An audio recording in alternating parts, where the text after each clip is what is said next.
তারা শহীদ করে আমার সাইফুল ইসলাম আলিফ ভাইকে নিরপরাধ মানুষকে প্রকাশ্যে জবেহ করে হত্যা করে মুসলমান আর হিন্দুর দাঙ্গা লাগিয়ে কোটি কোটি টাকা ফায়দা লুটবে, তাদের এখন ব্যর্থ চেষ্টা হয়ে গেছে। অলরেডি প্রধান উপদেষ্টার সঙ্গে আমাদের সম্মানিত শাইখগণ আরও বিভিন্ন ঘরানার আলেম ওলামা বসে একটা আলোচনা করেছে, আমাদের জুমার খুতবাতে যে কোনো ধর্মীয় উপাসনালয়ে যে কোনো ধর্ম জায়গায় আলোচনা বেশি বেশি করতে হবে, আমাদের সম্প্রীতি যাতে নষ্ট না হয়। শত শত হাজার বছর তারা আমাদের সাথে আছে, কখনো আমরা দৌড়ে গিয়ে বলি নাই যে তাদের মন্দির পোড়ায় দেব, বলছেন আপনারা? কখনো তারা এসে আমাদের বলে নাই এই মসজিদটা তোমরা ভেঙে দাও। এক্সেপশন ইজ অলওয়েজ এক্সেপশন, ব্যতিক্রম সবসময় ব্যতিক্রম, দুই একটা আল্লাহ না করুক হতে পারে। এক্সেপশন ইজ অলওয়েজ এক্সেপশন, ওটা আলাদা। এক্সেপশনাল ইজ নট এক্সাম, দুই একটা জিনিস কোনোদিন উদাহরণে দাঁড়ায় না। কিন্তু বেশিরভাগ ক্ষেত্রে তারা আমাদের প্রতিবেশী, শত শত বছর আমাদের মন্দির আছে এদেশে, মসজিদ আছে এদেশে, কেউ কারোর ইবাদতে বাধা দান করে না, করে কি? কিন্তু তারা মনে করেছিল যে এখানে একটা বড় ইমোশন জড়িত, এই মানুষটাকে যদি আমরা মেরে দিতে পারি তো মুসলমান রেগে গিয়ে তখন আমাদের হিন্দু মনে করে আমাদের সাথে মারামারি লেগে যাবে, তখন আমরা ওখান থেকে বর্ডার থেকে এসে এই দেশটাই আমরা ক্যাপচার করে ফেলবো, কোনো দিন হবে না। মুসলমানের মাথায় এখনো বুদ্ধি আছে আলহামদুলিল্লাহ, যদিও কিছু মাথা মোটার কারণে আমাদের অনেক ভুল সিদ্ধান্ত হয়ে যায়। আল্লাহ আমাদের ফিরে আসার তৌফিক দিক, আল্লাহুম্মা আমিন। নবী সাল্লাল্লাহু আলাইহি ওয়াসাল্লাম যুদ্ধ করেছেন কয়টা বলছিলাম?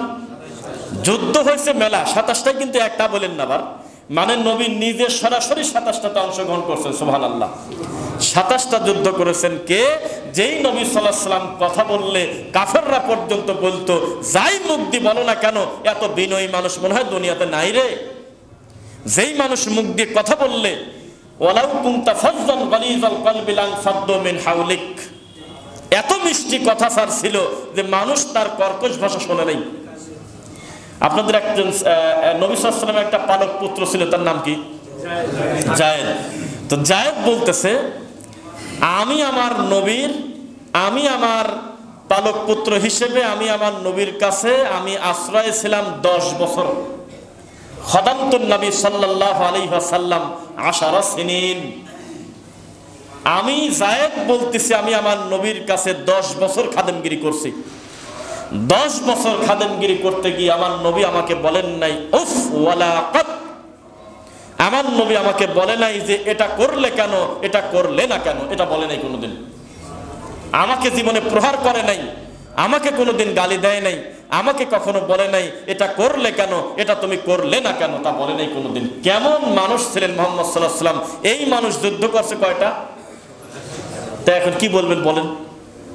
তাহলে ইসলামে যুদ্ধ আছে কিনা? কোরআন মাজিদের সূরা তাওবার প্রথমে আমি যে আয়াতটা পড়ে খুতবা শুরু করি, এখানে তো আপনার সাথে আল্লাহর বেচা কিনা চলতেছে। আপনার থেকে আল্লাহ সুবহানাহু ওয়া তাআলা কিছু জিনিস পান, আর আপনিও আল্লাহর কাছ থেকে কিছু জিনিসের দাবিদার। তার এক নাম্বার হলো ইন্নাল্লাহ আশতারা, কিনে নিয়েছে আমার আল্লাহ মিনাল মুমিনিন, মুমিনের কাছ থেকে, মুমিন হতে কি কি নিয়েছেন বলেন? আনফুসাহুম ওয়া আমওয়ালাহুম, তাদের জান এবং মাল।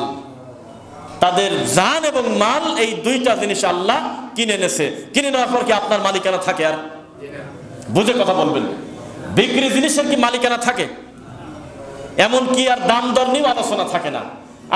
শাহিনবার সাথে আমরা আসতেছিলাম, কথা হচ্ছিল, পুরাতন একটা ঘটনা বললো ভাই যে আমি আমার এই সম্পদটা 45,000 টাকা আমি আমার ভাইকে দিয়েছিলাম, কিছুদিন পরে সম্পদের দাম বেড়ে গিয়ে অনেক টাকা হলো। অনেকে বললো যে একটু বাড়ানো যায় কিনা বা টাকা আরো কিছু নাও।